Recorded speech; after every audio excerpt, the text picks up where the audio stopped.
Oi pessoal, estamos de volta para mais um texto do Apocalipse de São João e mais um vídeo do nosso canal. Hoje nós vamos refletir sobre o capítulo 5 do Apocalipse de São João. Então depois que você assistir este vídeo, leia o capítulo 5 e volte a ver o vídeo, porque aí você vai estar mais fundamentado.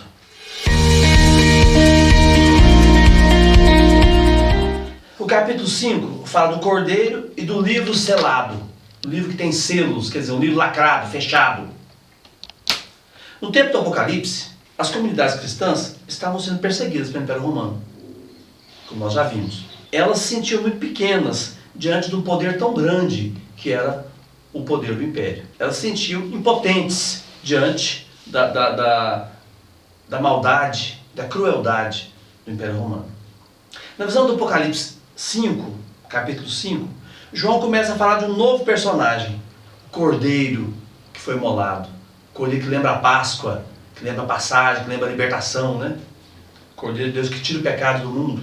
E esse Cordeiro que foi imolado quer dizer morto, né? Sacrificado, mas ele tá vivo, ele está de pé, ressuscitado diante do trono.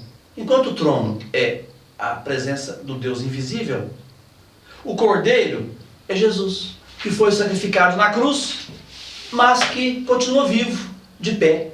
Toda vez que o Novo Testamento fala de pé, está falando ressuscitado. Então, Apocalipse capítulo 5, versículo de 1 a 14. Esse capítulo retoma a visão do capítulo 4, só que de forma mais aprofundada. Aparece na visão um livro lacrado, fechado com 7 selos, que ninguém consegue abrir, que ninguém consegue entender o sentido desse livro. Naquele tempo, os livros não eram como hoje. Um livro com a capa, contracapa, folhas, não. Era um pergaminho. Um pergaminho, eles abriam desse jeito. E ele rolava o livro. Então, o Gênesis, por exemplo, tinha 50 capítulos. Então, tinha uma caixa grande para caber os 50 pergaminhos. Cada capítulo um pergaminho. 50, a Bíblia, ela ocupava uma sala inteira, enorme, de tantos pergaminhos que tinha. Os profetas tinham muitos pergaminhos também, o livro dos profetas. Então, era esse pergaminho, né, que você abria, é como se fosse um rolo, né, é um rolo, tipo aquele que você passa no pastel, né, você abre a massa de pastel, é um rolo, assim era o livro, né, abria dessa maneira, né, e fechava. Que livro é esse? Esse livro lacrado com 7 selos. É a história, é a vida, é a história do mundo, né? Porque não consegue entender o que estava acontecendo, as comunidades cristãs choravam, não entendiam por que os cristãos estavam sendo mortos só porque seguia Jesus, que foi uma pessoa boa, que só passou pelo mundo fazendo bem. Por que então que ia matar a pessoa só porque seguia Jesus? Eles não estavam entendendo, né? O que estava acontecendo com eles? Quer dizer, a história estava lacrada, sem entendimento. De repente, um dos anciãos aparece e diz que alguém vai conseguir abrir o livro e dirigir a história. Alguém vai nos fazer entender esse livro, entender as dificuldades do mundo, entender aquilo que a gente não consegue perceber direito. O ancião chama esse homem de leão da tribo de Judá. Por isso tem muitos cristãos que falam assim, é o leão de Judá. Esse leão de Judá é Jesus, que Jesus é da tribo de Judá, descendente de Davi, da tribo de Judá. Então, o ancião fala isso, né? Esse homem, leão da tribo de Judá, como está escrito lá em Gênesis capítulo 49, versículo 9. Judá é um leãozinho, o animal mais forte, selvagem mais forte. Isaías capítulo 11, versículo 1 e versículo 10, o chamam também de raiz de Davi. Outros falam rebento de Davi. O texto fala o seguinte, Isaías 11, do tronco de Jessé sairá um ramo, um broto nascerá de suas raízes. Nesse dia, a raiz de Jessé se erguerá como estandarte para os povos. Para ela correrão as nações, e sua moradia será gloriosa. É o que fala Isaías, né? Ele chama esse leãozinho, esse leão de Judá, de raiz ou rebento. Na verdade é o Cristo, é o Messias, que para nós é o Cristo, que para nós é Jesus. Jessé era o pai de Davi. Por isso tem aquela música, né? De Jessé nasceu a vara, da vara nasceu a flor, da flor nasceu o Salvador. Então Jessé era o pai de Davi, antepassado de todos os reis de Judá e do Messias também, do Cristo, que para nós é Jesus. Então João, o escritor do Apocalipse, vê atentamente a aparição do leão de Judá e da raiz de Davi, o rebento de Davi, o cordeiro de pé, ressuscitado, vivo e de pé. Ele está sentado no trono, à direita de Deus, no meio dos 4 seres vivos, que eu sei que nós falamos, né? O touro, a águia, o leão e o ser humano, que são as forças, né, do Espírito de Deus presentes na história, as forças da criação. E também está em volta dele os anciãos, os que assumiram o projeto de Deus como Jesus, né, e que morreram testemunhando a fé deles em Jesus, que são os mártires. Mártir quer dizer testemunha. A pessoa que é martirizada é que ela morreu matada. Eles mataram essa pessoa. Esse é o mártir.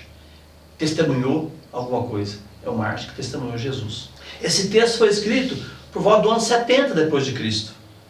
Tempo em que as comunidades sofriam perseguição do imperador romano Nero. De 4 a 11, capítulo 4, capítulo 11, foi escrito nessa época, né? Ele volta ao ano da morte de Jesus e contempla como ressuscitado. Então ele tem uma visão. Ter uma visão é só um modo de falar, né? Não é que a pessoa teve visão.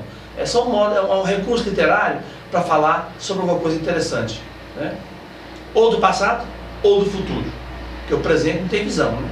A visão é do passado ou do futuro. Expressa mais o desejo da pessoa.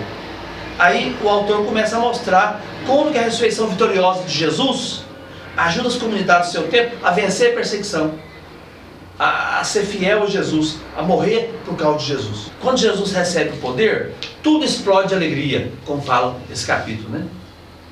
A imagem do cordeiro lembra o cordeiro imolado lá em Isaías capítulo 53 e o cordeiro pascal no capítulo 12 do Êxodo. É o mesmo cordeiro. Por isso nós falamos na missa, né? Cordeiro de Deus que tirais o pecado do mundo, tem de piedade de nós. Aqui é o pecado, são os pecados, o povo fala errado, né? É Cordeiro de Deus que tirais o pecado do mundo. Porque o pecado é essa distância de Deus. Não são os pecadinhos nossos do dia a dia.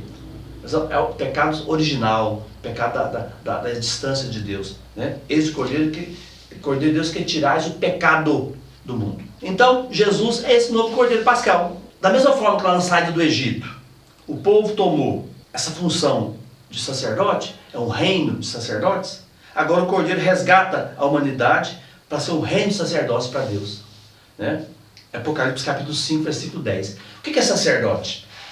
Sacerdote é todo aquele que doa a sua vida, que gasta a sua vida pelos outros. Isso que é sacerdote. Sacerdote mesmo é Jesus. Nós somos sacerdotes por imitação de Jesus. Quando nós gastamos nossa vida pelos outros, doamos nossa vida, quando nós fazemos algo pelos outros, nós somos sacerdotes.